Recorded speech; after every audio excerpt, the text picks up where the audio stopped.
politics, long-haired weirdos, short-haired weirdos, vandals, hooligans. The government, hug the government, love the government, hug the government, love the government, hug the government. Welcome to The Politics Guys, a place for bipartisan, rational, and civil debate on American politics and policy. I'm Trey Orndorff, a political scientist at Oklahoma Christian University, and I'm joined, as always, by the professor of law at Chase Law School, Ken Katkin. Ken, it's a ton of fun to be the one who is back doing the show with you again. I am so pleased that you are back, Trey. I have missed you. I have fun with Michael, but I really feel like this show hits its stride when you and me are here. I feel the same way. I mean, I know that Jay and Mike they're the past, right? And we're the future of the show. Yeah, they're the old Europe, and we're the new Europe. Exactly. Yes, yeah. Exactly. I mean, there's nothing wrong with Russia as long as they're in there. No, anyway. But no, now I do want to say something truly to listeners. Thank you guys so much for what you all did in December, and for me, it has been. I've been talking with Ken before the show began.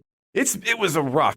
The end of November and December were some of my absolute most difficult times, and I really appreciated some of you guys sent me notes. You did all kinds of things for me, and I just can't thank you all enough for that.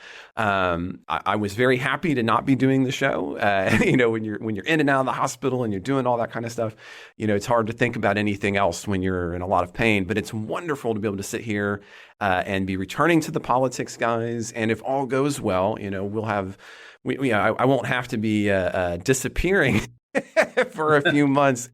Unless for some good reason, like we're visiting Michael overseas or something. I don't know, something positive like that. But so let me give you what we've got up for on deck. I mean, of course, this week we're going to be talking about the State of the Union address, both about its content and, of course, about its presentation. That's going to be a lot right there. When we get down with that, we're going to be talking about a post-Bruen America. We've had a number of different cases this past week coming both out of the U.S. Circuit Court of Appeals in the 5th and also here in the District Court, Federal District Court in Oklahoma concerning gun law. So we're going to take a look at that. And how the law is being applied in those cases. We'll also take a look at the Pennsylvania special election where we saw Pennsylvania Democrats sweep. We'll be talking about that and what that might mean. And then depending on time, we will be finishing up by talking about what I'm going to call the Chinese balloon part 2. Obviously, last week, both Mike and Jay talked about this, but they didn't get a chance to see everything that went down. And of course, today on Thursday, we had some major investigations into the Pentagon on that. So we'll be getting into that as well. So we've got all of that and more coming just in a moment.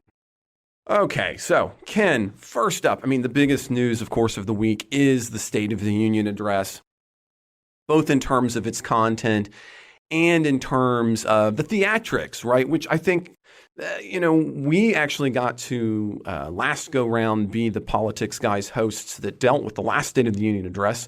We get to do it again with this one. And last time we spent some time talking about Nancy Pelosi ripping up the address kind of very publicly behind then President Trump. And then before that, of course, we had some more quiet murmurings. And then, and then this week, of course, we have a State of the Union address where I think for the first time ever, we have the President of the United States actually responding in real time. So, we've got that bit going on, which I think is useful to talk about, that trajectory of the optics of it all, but also about the content.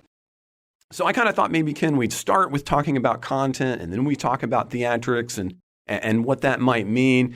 As for me, I don't think it's going to be a big surprise. I wasn't a big fan of the State of the Union address either in content form for a number of reasons. But before we got all to me, I was curious. You're going to be likely a little bit more positive on it. So what was your take? Again, I've got a negative take. What was your take, Ken? Yeah, actually, my take was very positive. I thought that Biden had very different objectives coming into this State of the Union address than almost any president has ever had before coming into any State of the Union address, because it was the context is so different, right? He's up against a House of Representatives that is absolutely the only agenda they have is to try to destroy his presidency, and there's nothing else on their agenda.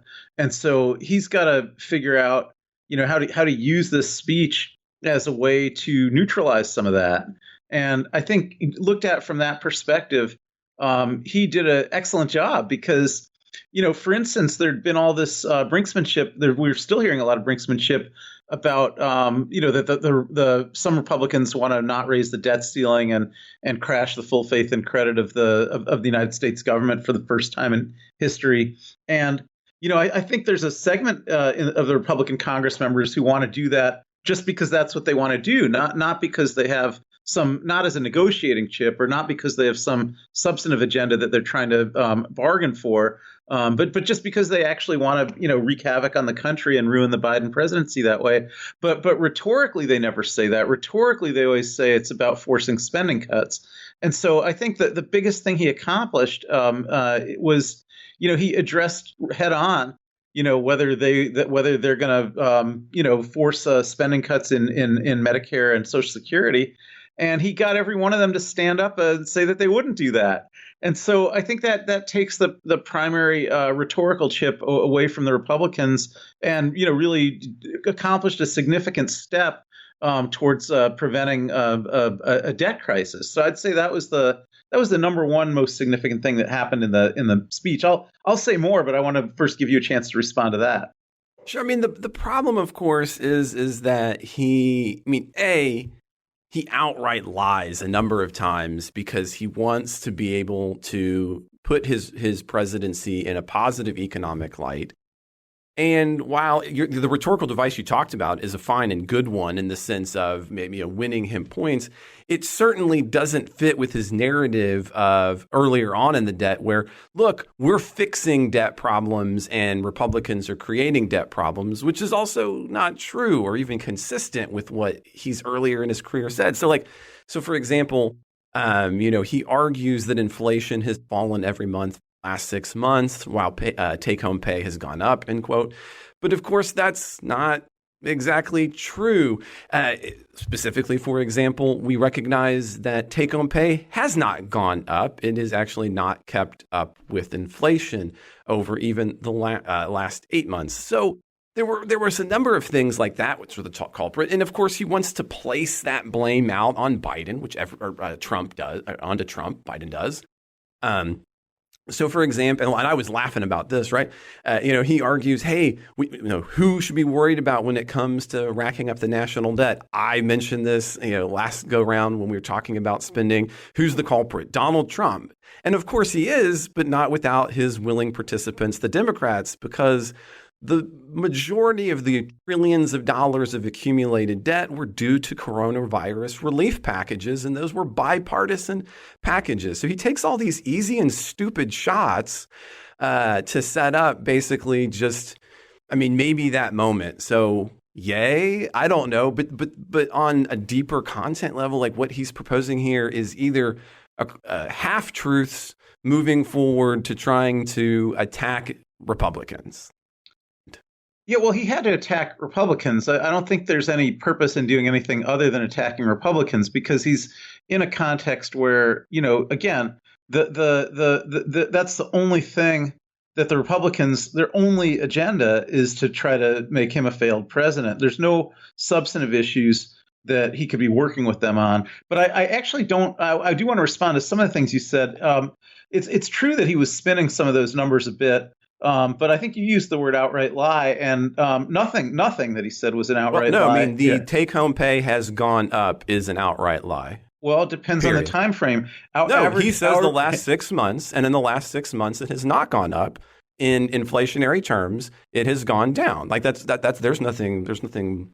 Yeah, average hourly earnings increases exceeded consumer price increases on a monthly basis in both November and December 2022. I'm reading that from the New York Times right now from their fact checking. So, I guess it really depends on how you count the time frame. But the New York Times deemed that to be a claim that needs context, but is not a lie. And I could read the whole 2 paragraphs if you want me to, but I think the punchline. I'll give you an example. I mean, even let's take a look. I'm taking a look at the Washington Post, the Washington Examiner, and Fact Check, City Union Fact Check, and all three of them put that into the false claim. I'm going to say that the New York Times puts it in the context of, I like the New York Times, but they're putting it in the context of needs context because they're giving it a positive spin for him. So I hear that, but I'm not sure I would put all of my chips on just the New York Times fact checker. Given, again, that they have an editorial slant, similarly to the other ones that I've pointed out that are different, but nevertheless, continue. Yeah, well, I'll read the context that they give it, and I don't have any reason to doubt any of these statistics that they're giving. The Times says it is the quote that they're responding to is the one that you said. Inflation has fallen every month for the past 6 months, while take-home pay has gone up. And again, the quote has gone up doesn't say every month for the past 6 months. That half of it only goes to when inflation has fallen. So when the Times responds to that, they say it is true that inflation has slowed for the past 6 months. That means that prices are still increasing, but they are doing so more gradually. The consumer price index ticked up by 6.5% in the year through December, which is notably slower than the 9.9% peak in June. So it has slowed down from 9% to 6.5% over the past 6 months. Now that's still higher than what was typical in the past, of course, but it's a true statement that if it was 9% through June and then 6.5% in the 6 months through December, that's fallen. Then finally, also about the wages, it says it is also true that wages are climbing sharply compared with the pace that would be normal. But for much of 2021 and 22, wage gains struggled to keep up with rapid price increases. That has recently begun to change. Average hourly earnings increases exceeded consumer price increases on a monthly basis in both November and December. So again, so for example, if you head to the Bureau of Labor Statistics and you take a look at what are the real weekly earnings adjusted for inflation and measured in dollars valued at their average level, they've declined 3.7% since Biden has taken office in January 2021. So I hear what the Times is saying there. Well, Biden didn't make any claim about since 2021. He just said inflation's fallen in the last 6 months. No, that's in terms of earnings adjusted for inflation. Yeah, so but again, he didn't say none of the slices, including the past 6 months, though, have they gone up relative to inflation over that period? Yes, in the past 2 months, they've gone up relative to inflation over that period in the last 2 months, not in the whole last 6 months. But he didn't say that take-home pay has gone up over the last 6 months. He just said take-home pay has gone up. And that's literally true over the last 2 months, even adjusted for inflation. I mean, I guess maybe, but if anybody writes the sentence and says inflation has fallen every month for the last 6 months while take-home pay has gone up during, the implication is during that period. I mean, okay, fair. Yeah. Okay, continue. That's all. I mean, right. I mean, that's why the Times said it needs context, but it needs an actual editor who wasn't trying to lie, who wasn't trying to spin it. But spin is a fancy word for lie, right? Like, I mean, that just is what it is. No, he said take-home pay has gone up, and that is literally true although over a shorter time period. Okay, continue. Okay. Well, that's all the Times said about that sentence. I was trying to respond to what you said about that sentence. But I more generally, I don't think any of that stuff is the important part of what happened. I mean, he was making a speech that was trying to box in the Republicans, and he needed to do that.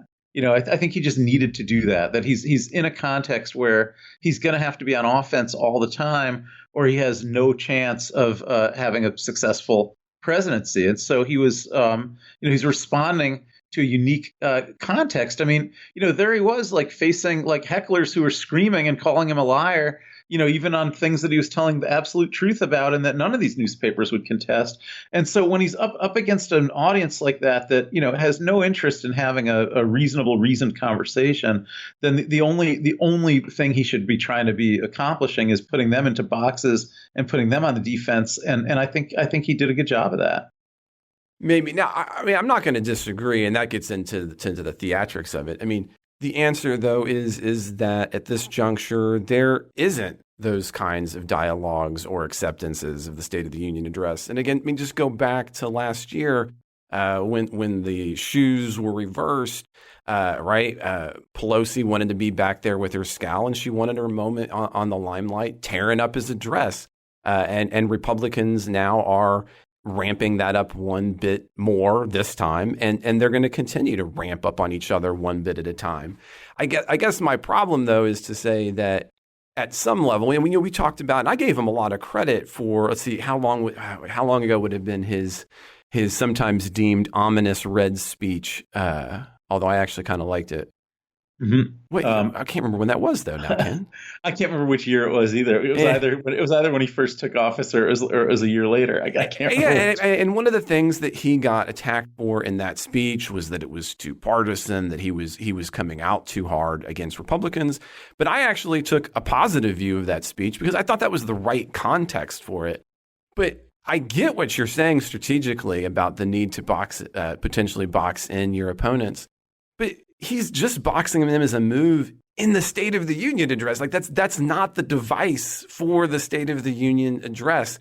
Or if it is now, and that maybe this comes back to the theatrics, then really we don't have a State of the Union address anymore. We just have a theatrics address, and maybe that's what we have now. I mean, that's a different question. Except I don't think it's just theatrics, because I think what was happening was, I mean, first of all, none of that would have worked for Biden if he hadn't have correctly predicted that, as he was giving his address, he was going to be heckled and things like that, right? Everything that he did that was effective was, his comebacks to things that the Republicans were screaming at him. Like, he wouldn't have had a situation, to even been able to say, oh, well, if we're all in agreement that nobody's going to cut Social Security, because he sort of is saying, like, I'm not going to accept it when the Republicans try to cut Social Security and Medicare, and then they start screaming, you lie, we're not going to cut Social Security and Medicare. I mean, if they hadn't started screaming like that, then they wouldn't have given him the opportunity to say, oh, I'm glad we all agree that we're not going to cut Social Security and Medicare. Let's all stand up. But that's a new phenomenon. That's a theatrics. Yeah, absolutely new, but it's necessary because it's not just about. I think in the past you might have had contexts where the Democrats and the Republicans had substantive disagreements, and sometimes they'd be able to compromise and do something, and sometimes they wouldn't be able to compromise and they wouldn't do anything. But I think it's a relatively new phenomenon, maybe at least new since the 1850s and 60s, when you had similar thing where 1850s and 60s, I'm saying, where it's actually, the idea that the one party in the Congress has is there's just any amount of harm we can inflict on the country is good, even by our own lights of what harm is, because then we're inflicting harm on the president.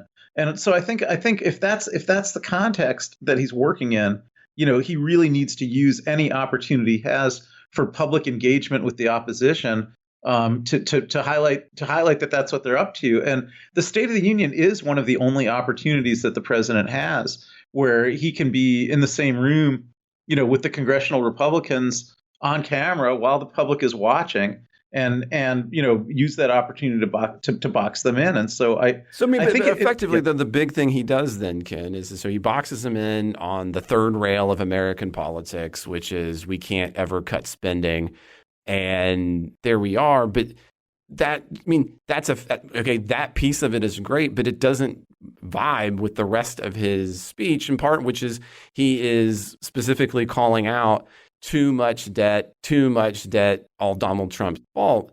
But, again, I agree with you. Donald Trump and Republicans spent too much money, but that was Democrats too. That was that bipartisan stuff you were talking about. The only thing we ever get bipartisan is let's spend more.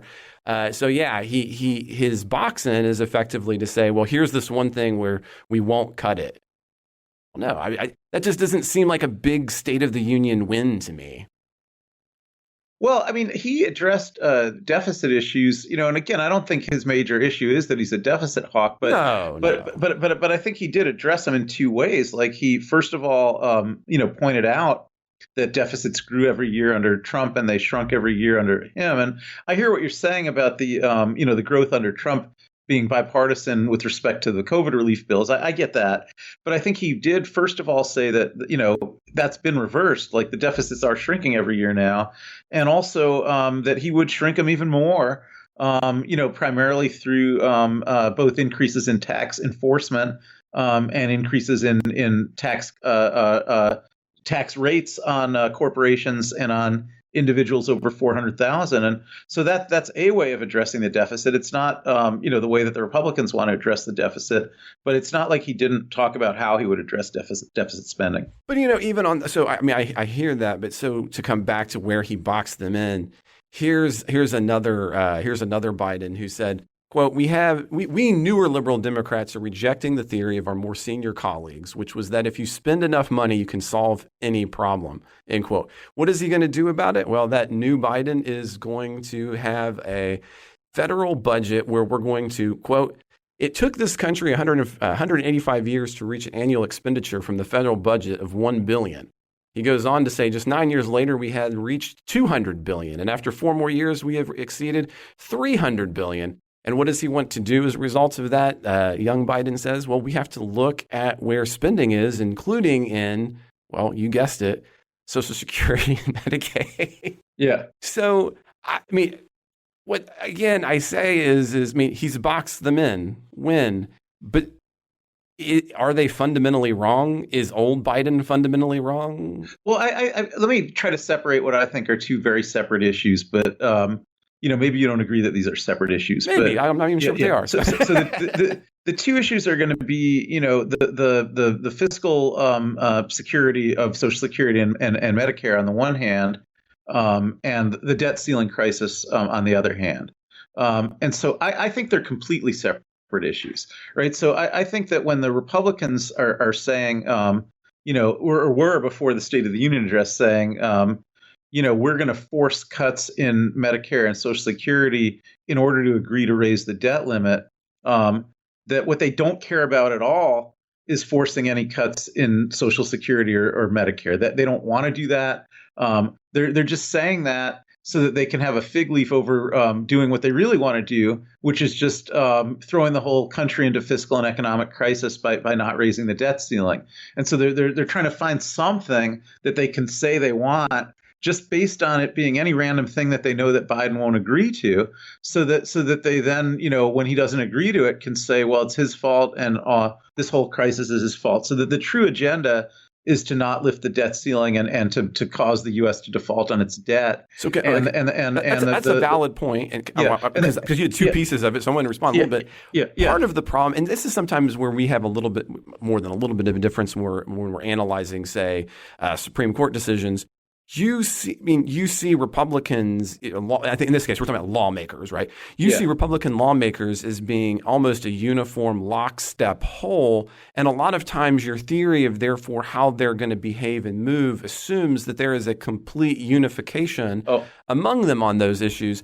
And I have frequently and often disagreed with you on that front. But I mean, right now, it seems even harder potentially to take that view that you're using to analyze as a monolith, given we just saw the problems with the speaker, right? I mean, they couldn't even elect a speaker. I mean, there's obviously not. Let me agree with you. I'm not taking that view, and I didn't mean to sound like I will. No, I wouldn't even attribute that to most of the Republicans in the House, but I would attribute that view to the wing of the Republicans that seems to be driving the car right now, the far right wing of the Republicans. I don't think that's where most Republicans are, but I think that's where enough Republicans in Congress were, even though I think they were a minority, even of the Republicans in Congress. So let me clarify that. I'm talking about, the Jim Jordans of the world. I'm not, talking about, the Nancy Maces of the world.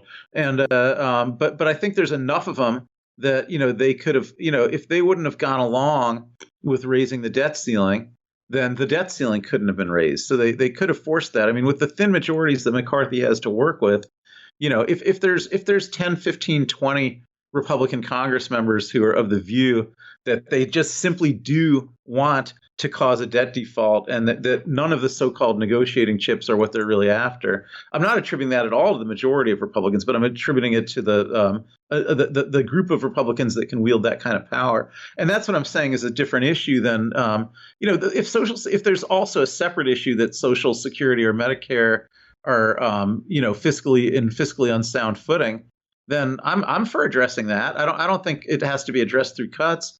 I think it could be addressed through different sources of revenues for it. But I think it shouldn't be running on a but I think some of Biden's comments were probably undoubtedly pointed at Senator Rick Scott from Florida, taking a look at kind of those reauthorization plans, which again look very similar to what Biden had once proposed. So maybe you're saying that he's not at all responding to the Scott kinds of proposals that were similar to his, but rather to this smaller minority of ceiling. Am I hearing that correctly then?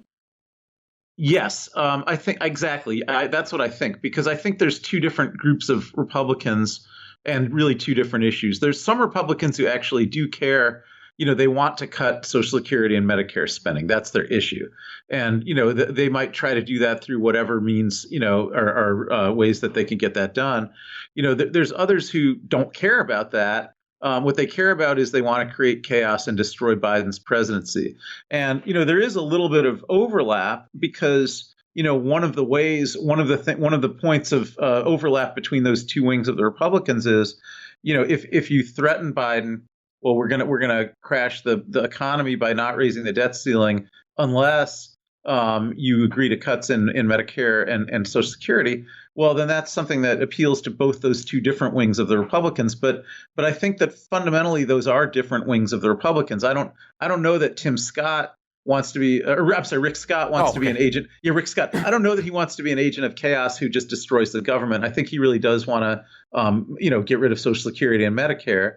Whereas I think, your Marjorie Taylor Greenes and Lauren Boeberts and Jim Jordans of the world, they really couldn't care less about making Medicare, Social Security more fiscally sound. What they care about is doing big dramatic things that destroy the government. And so I think those are separate wings in the party, and that the issues are really separate, and that it's possible to work with the group that's concerned about the fiscal soundness of Social Security and Medicare. I think it's possible to negotiate with that group and to come up with solutions. That did happen during the Reagan era. They did make some adjustments that forestalled a Social Security crisis for about another 30 years by raising the age a little bit and raising the amount of withholding taxes a little bit. And that kind of thing could be done again. Between Democrats and Republicans who are serious about wanting to solve those problems. But I do think you have a wing of the Republicans who, just that's not a problem they care about. What they care about is creating chaos. And so I think Biden was mainly addressing himself to that group, to the group that didn't really care about fixing Social Security or Medicare, but just wanted to have some looking for anything that they knew that Biden wouldn't agree to so that they could demand it and then use it as an excuse to not raise the debt ceiling. So we kind of get maybe to the last question piece of it. And we've already crossed over into that area of theatrics as well. And so I think it goes well. Someone I've brought up before is the famous researcher David Mayhew argues that when you're understanding individual members of Congress, that it's going to be more about position taking than anything when it comes to reelection and reelection priorities for candidates, because that's how individuals get reelected. And so one of the things that you and I have talked about on this show, and I think it comes here into the State of the Union, and I hear this as being part of your analysis as I listen to it more carefully, and that is what Biden has to do is put on his side of the show to box in Republicans who are doing a minority of elected Republicans who are doing their side of the show, because that's really what people are going to take a look at and understand. So, I mean, do you think really then at the end that the State of the Union is now just the most recent iteration of the position-taking shift in American politics? Well, I think it accomplished something real other than just kind of projecting messages to the public. I mean, I think as an actual real world thing that happened there, I don't think there's going to be a showdown over raising the debt ceiling, where the Republicans insist on cuts to Social Security as the basis for why they won't raise the debt ceiling. I think that will not happen. I think he succeeded in taking that off the table by the clever move that he did. And so I think that, I mean, if I'm understanding how you're describing Mayhew's thesis, it would be that real things like that aren't getting accomplished, but that it's more just about electoral positioning. But I do think something real got accomplished there. Okay. Well, I'm going to pause us here on this so that we can forward. But before we do that, we're just going to take a moment. So, Ken, this week we saw two separate and really kind of important Second Amendment lower level cases. Again, one of these coming out of the Fifth Circuit Courts of Appeal and the other here from a federal Oklahoma judge. But what they ruled was, so in the three-panel judge in the U.S. Court of Appeals, they ruled that a 30-year-old federal law prohibiting a person subject to domestic violence restraining order can't purchase a firearm. They decided that that was unconstitutional in light of the most recent Supreme Court Second Amendment decision, Bruen. Meanwhile, here in Oklahoma, a federal judge ruled that, quote, a federal law prohibiting people who use marijuana from owning firearms is unconstitutional. Again, why? Because this has to do. Now, in Oklahoma, just to be clear, we do have medical marijuana license. And so what was actually happening in this particular case was, you can't, if you get a license, then you automatically cannot purchase a firearm. Now, what this all comes back to, again, I've been mentioning it, was the New York State Rifle and Pistol Association versus Bruen. And what that case ultimately came down to, it's Justice Thomas who writes that, and we actually talked about it on the show. But this was the ruling of the court. We hold that when the Second Amendment's plain text covers an individual's context, the Constitution presumptively protects that context. To justify its regulation, the government may not simply posit that a regulation promotes an important interest. Rather, the government must demonstrate that the regulation is consistent with this nation's historical tradition of firearm regulation, end quote. Just to kind of bring us all up to speed. And in both of these cases, the the U.S. Court of Appeals at the fifth level and here in Oklahoma at the district level were arguing which they couldn't find that historic tradition. So, I mean, Ken, we've already talked about Bruen, which was not a case that you liked. So I am curious, though, there's a lot of debate on both left and right about whether these two cases are effectively upholding the Thomas ruling of that historical tradition of firearm regulation. What do you think about that? Well, I mean, one of the many things I don't like about the Bruen decision, and I could find 10 different reasons to hate that decision, but one of the many reasons I don't like it is that it actually makes it impossible to answer the question that you just asked, right? Because it gives no guidance whatsoever that anybody can use in a predictive way about what kinds of gun control regulation could pass this new test and what kind couldn't. What the court sort of said in Bruen on that question is that unlike with every other constitutional right other than the right to bear arms, there's now going to be a unique test for how we judge when the government is allowed to make certain infringements against the Second Amendment right to bear arms. So with other rights, the test that's always used is called a strict scrutiny test in constitutional law. So the idea is that if you've got a right that's presumptively protected, like freedom of speech or free exercise of religion or something like that, there can be some government actions that permissibly can interfere with your exercise of that right, but only if the government is trying to pursue a compelling government interest, and only if there's no way that the government could actually attain that compelling government interest other than by interfering in some ways with presumptively protected rights. And so, that's why even though there's freedom of speech, the government can still prohibit shouting fire in a crowded theater and things like that, because, there's really no way to protect the public order against stampedes and things like that if people are allowed to falsely shout fire in a crowded theater. And so under that kind of strict scrutiny test, preserving the public safety and the public order could be a compelling interest. The lack of reasonable alternative means by which that interest could be obtained means that there can be some minor infringements on what would otherwise permissibly be a constitutional right. But in Bruen, the court says, well, the thing about the Second Amendment is that guns are dangerous, and so therefore, if we were going to apply the ordinary strict scrutiny test, the government would always be able to say, well, we need to have certain kinds of gun control or gun safety regulation to protect people from getting shot, from accidental shootings, from criminal shootings, whatever. And so gun control regulation is certainly an effective way, and sometimes even the only effective way of doing that. And the court says since that argument would work a lot of the time under a standard strict scrutiny test, and therefore gun control regulation would be permissible, and it would be more permissible than other forms of regulation that tend to infringe other forms of constitutional rights.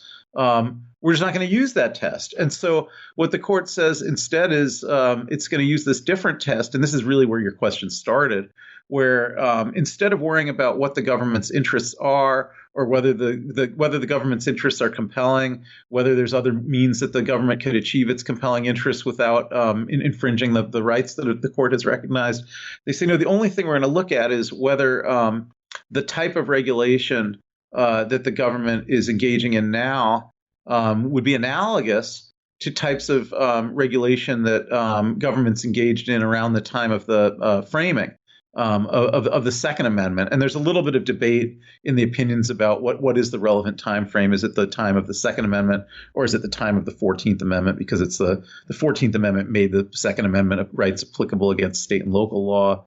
But that didn't happen until after the Civil War. So the court sort of hasn't resolved that. But clearly we're talking about some timeline, ranging from the colonial era to the Civil War era. I'm going to pause you just for a second there, Ken, not because I disagree at this juncture. But rather, you did one of those things where, I teach undergraduates and you teach graduate students. Yeah. What you're referring to there, right? So, listeners, remember that the Bill of Rights is all prohibitions primarily on Congress. Congress shall pass no law that affects freedom of speech or press or assembly, et cetera.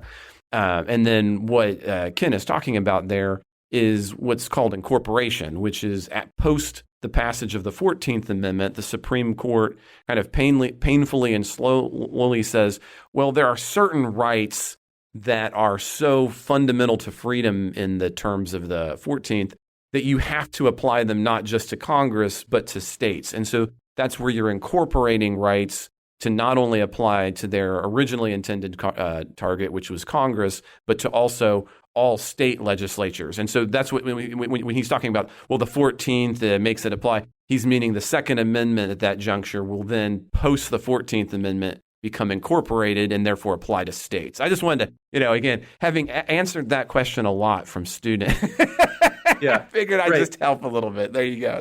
Yeah. Continue. And so in the Thomas majority opinion, he kind of acknowledges that there's this question about what timeline is the most relevant, but he sort of elides it because he concludes that in his view, the framers of the 14th Amendment didn't think that the right to bear arms had any meaning any different than what the framers of the Second Amendment thought it meant, so that it all comes out the same anyhow. And Justice Barrett, in her concurring opinion, says she's not actually sure about that, and she'd want to see more historical research on that, as well as more argumentation about which one would be the right one to apply. But in any event, the court certainly made it clear that now, if you're talking about any particular gun control or gun safety regulation and whether it's going to be constitutional under the court's new test, the question you have to ask is, were there regulations like this that were being enforced in the colonial era,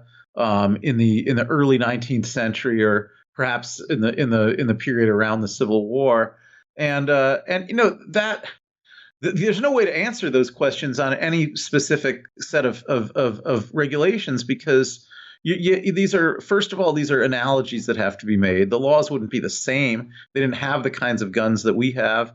They didn't have, a lot of things that were different than what we have. So that you're having to analogize to laws that were around then. And second of all, there was variation across jurisdictions then as there is now. So, even in Bruen itself, where the question was about open carriage and concealed carriage, the court notes that, every type of regulation that it is holding unconstitutional in Bruen, in fact, did exist during these relevant time frames that the court's talking about. But they end up just saying that wasn't the majority view, that these types of regulations existed in small numbers of jurisdictions, but not in larger numbers of jurisdictions. And so, that sort of opens this question about, how do you judge, how much is enough? If you're analogizing to past regulations. So it's a legal test that's really, I think, ultimately designed to let judges do whatever they want.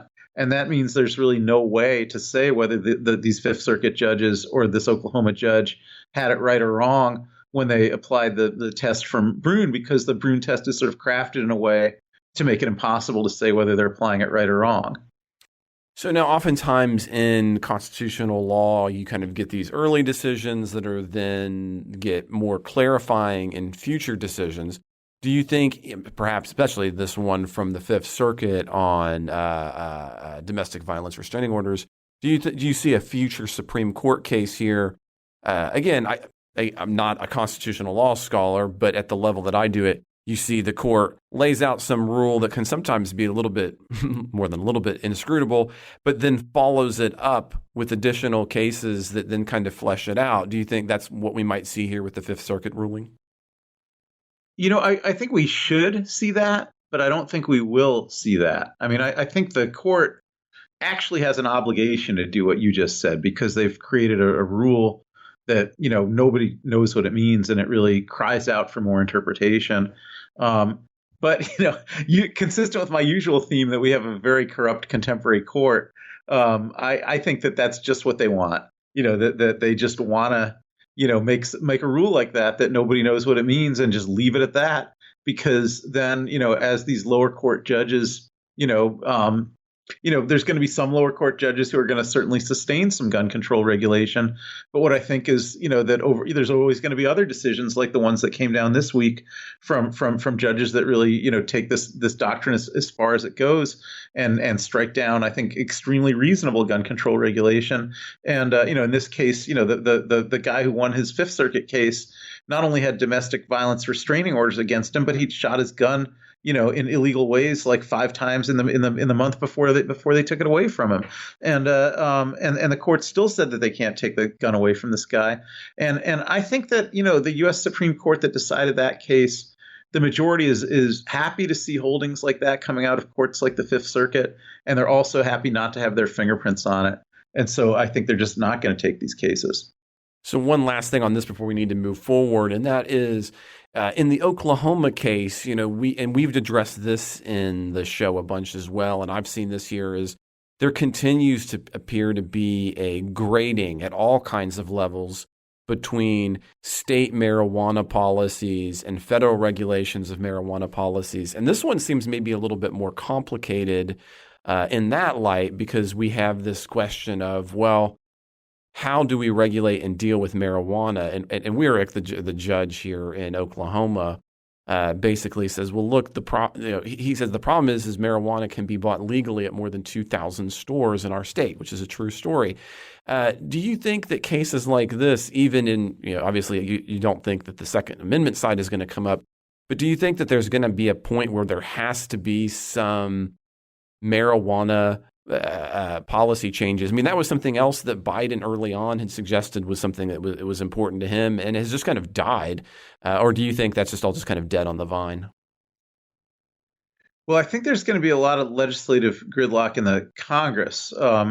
So, certainly Biden, consistently with both Trump and Obama, Biden will be the third president in a row whose enforcement policies say that federal law enforcement agencies should not enforce or should make it their extremely lowest priority. Only after they've solved every other federal crime in their jurisdictions should they spend any law enforcement resources enforcing the Federal Controlled Substance Act against possession or consumption or even sale of marijuana in states where the activity would be lawful under state law. So without Congress ever actually changing the law, I mean, it does remain the case that possessing marijuana, producing marijuana, storing marijuana, even selling marijuana, it's illegal everywhere in the United States under the Federal Controlled Substances Act.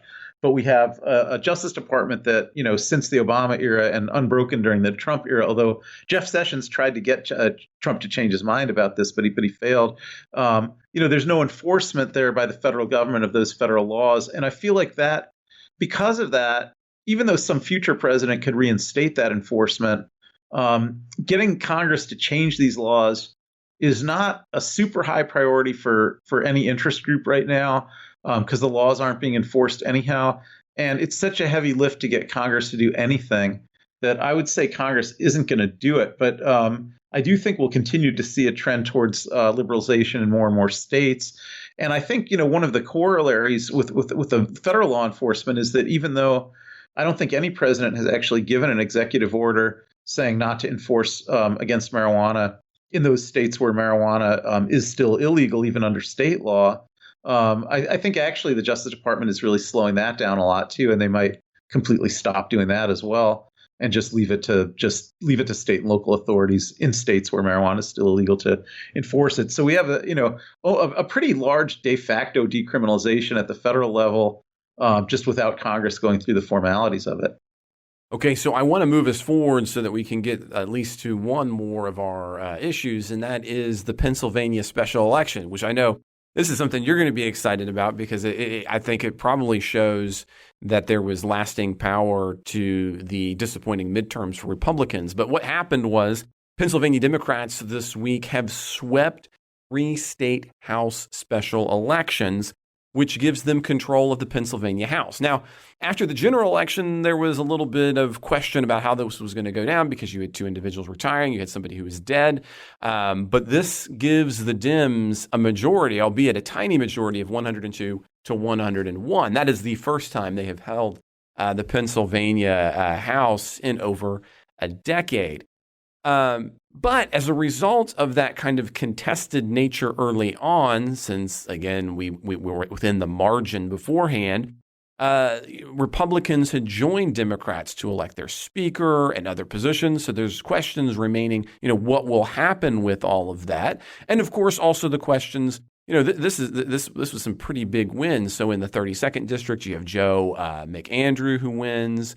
In the 34th district, you have a Democratic lawyer, Abigail Salisbury. And then in the 35th district, Matt Gergely, I believe is how you pronounce his name.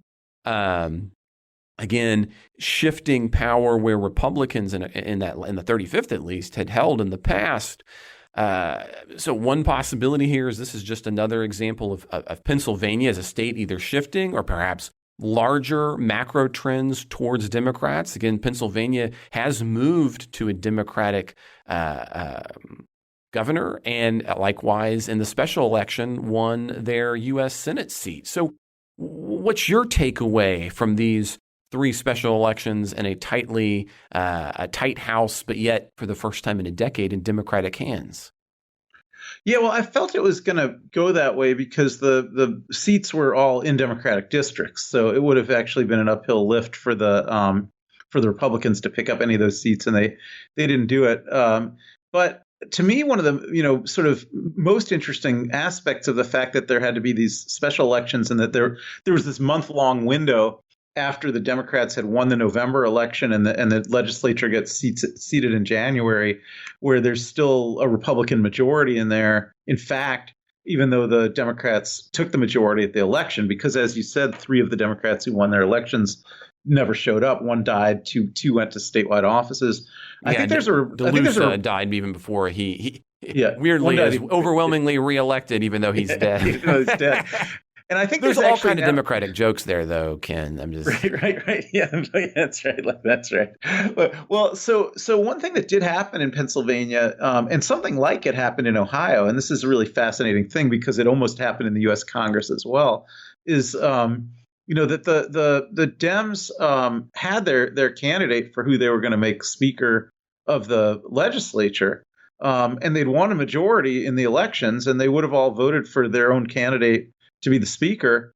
But because they had this month-long period where they weren't a majority, what the Republicans decided to do, instead of the sort of simple thing, which would have been maybe the Republicans will elect a Republican speaker for another month, and then there'd be a new, they'd be ousted after that. they crossed party lines. Yeah, they crossed party lines so that they could pick the Dem that they wanted, and it wasn't the one that the majority of Dems wanted. So the Republicans and a small handful of Dems elected a Dem speaker of the Pennsylvania legislature, but he wasn't the Dem that most of the Dems wanted. And so now there is going to be a big mystery about, is that guy going to be able to hang on, or is there going to be some kind of reorganization? And the same thing happened in Ohio, where it was it wasn't because of deaths or special elections, but there was a schism within the Republicans in Ohio, and the Republicans had the majority in the Ohio legislature, and somehow about 20 of the Republicans got had they were they were far small minority within the Republicans, but they picked one of their members and they got all the Dems to vote for him, as well as these 20 Republicans. And they similarly were able to put a Republican speaker so that the Ohio legislature has a Republican speaker who 80% of the Republicans didn't want. And the Republicans are the majority. And that, I think, was the kind of thing that, was attempted against Kevin McCarthy as well.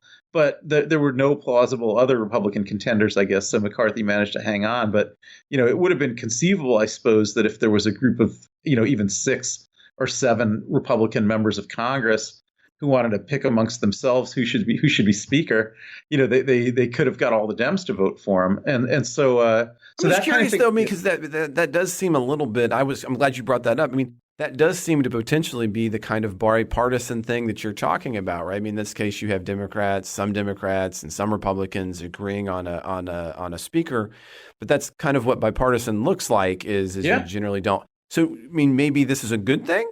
Yeah, I think it could be. I mean, I think it's I haven't decided if it's good or bad, but I think it's fascinating, and I won't rule out that it's good, because in both Ohio and Pennsylvania's legislatures now, you do have these speakers who are running the state houses, who've been elected primarily by members of the opposite party, but also with some members of their own party, but against the majority of members of their own party.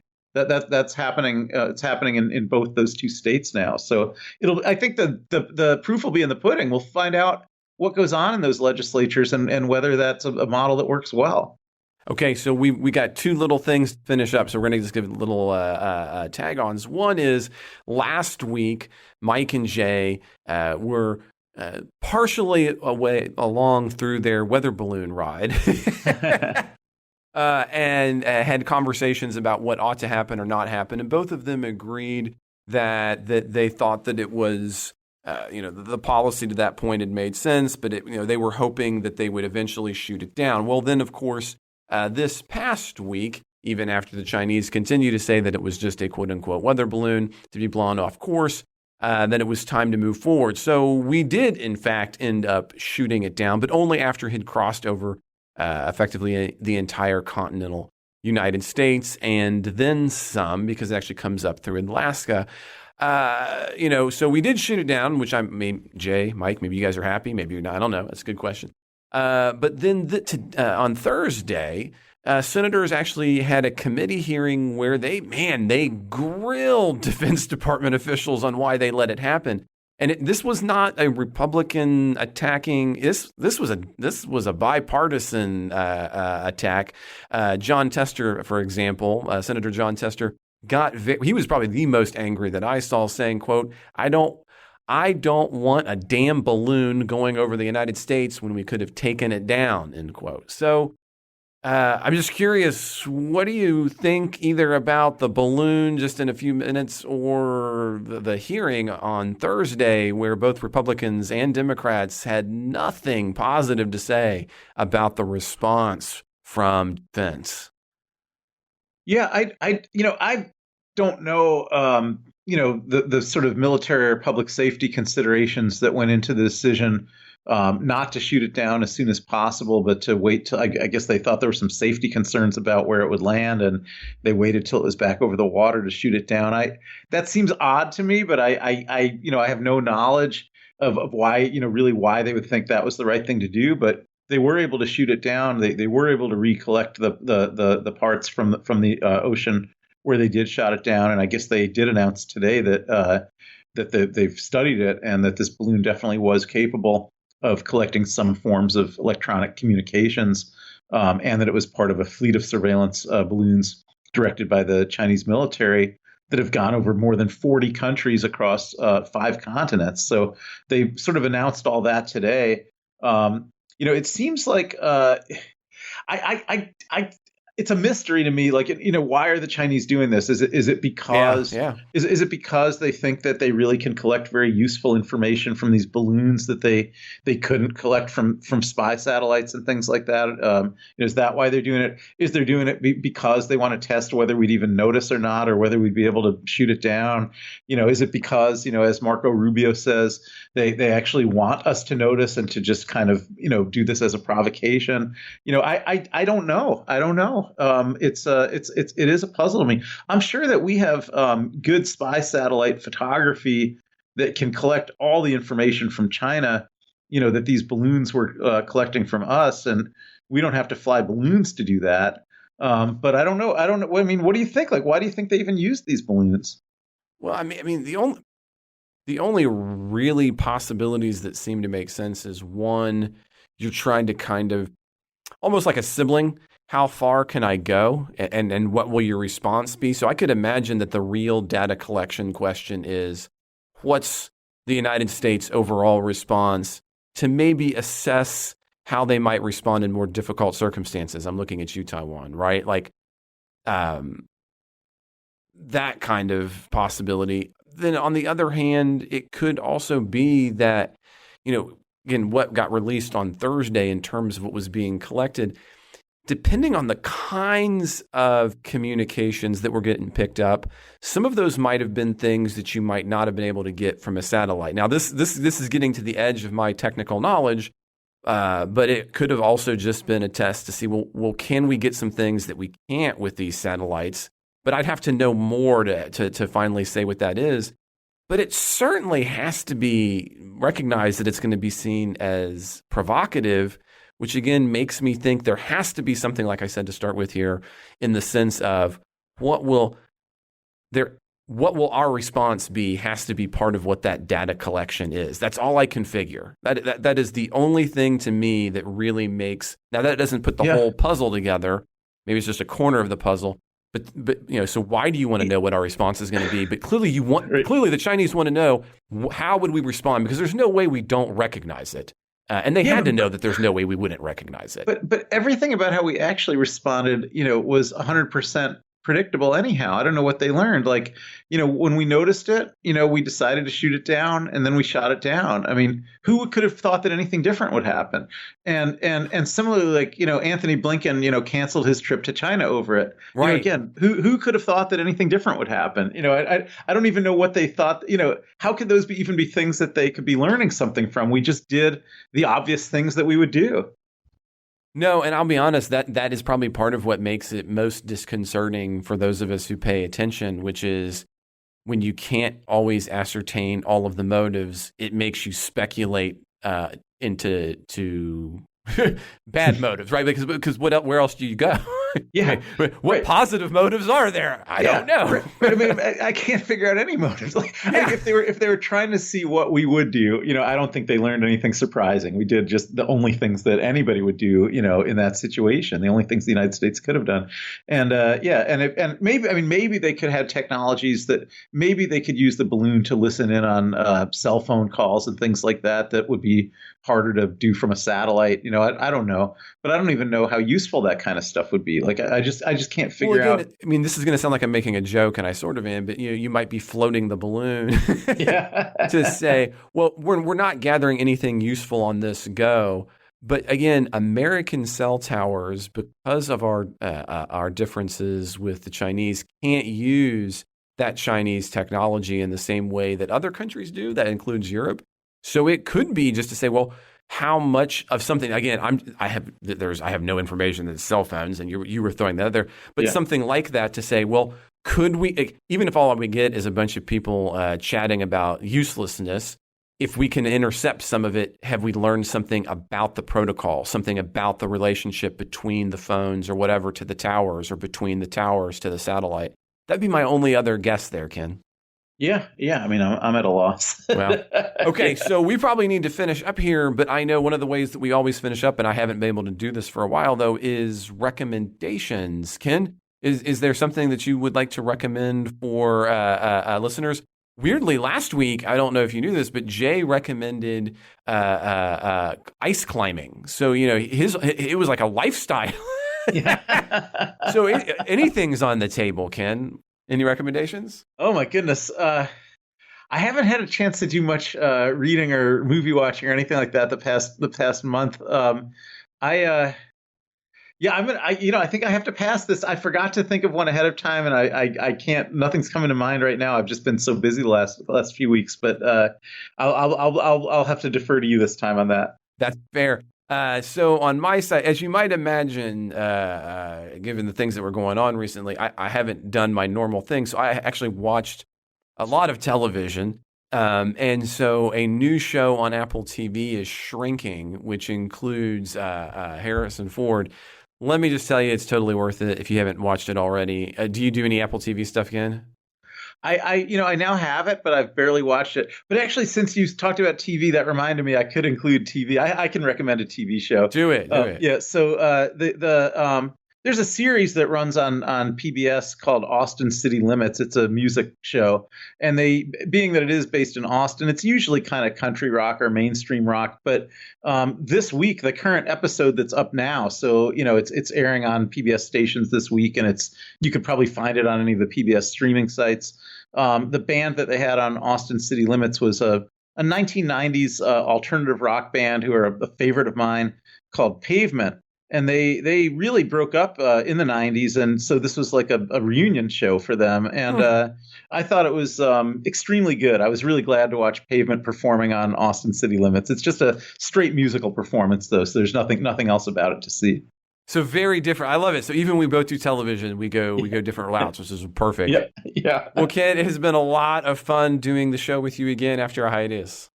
Yes, I'm so glad that we're back together. I'm glad we even got to, argue a little bit today. We both got at some point we both tried to talk over each other. So that shows we're back to the old politics guys thing. Exactly, right. Just because I've been gone doesn't mean I can't take shots at you. And just because I'm chronically ill doesn't mean that you can't, even though you shouldn't, take shots at me. No, I'm just teasing. Anyway, but listeners, I hope you guys have enjoyed this show, but that is it for this particular episode. If you are not already a supporter of the politics guys, well, you should be. You absolutely should be. And I hope you'll consider becoming one.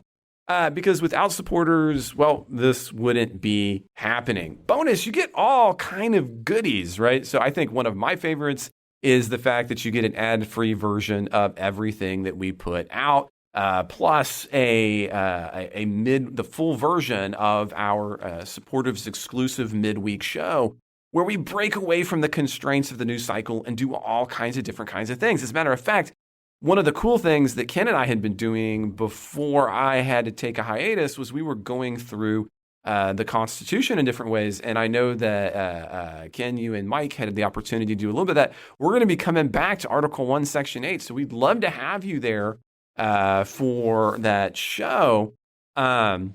And you're going to get that, again, you get a little preview if you are just joining us. But if you are a supporter, you get that full show and you get it ad-free. Supporters also can join our very active Discord group. I've been getting back into Discord. That's been a lot of fun and connecting with everybody again.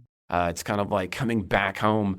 And there's even a Politics Guys gear and other benefits. It all depends on your level of support. So to check any of this out, and I highly recommend that you do, what you can do is you can head to patreon.com/politicsguys. If you'd like to support us on Venmo, I know that cash apps are all the rage. We are at Politics Guys. You can also support the show through PayPal, although that one I know, not as many people do that anymore.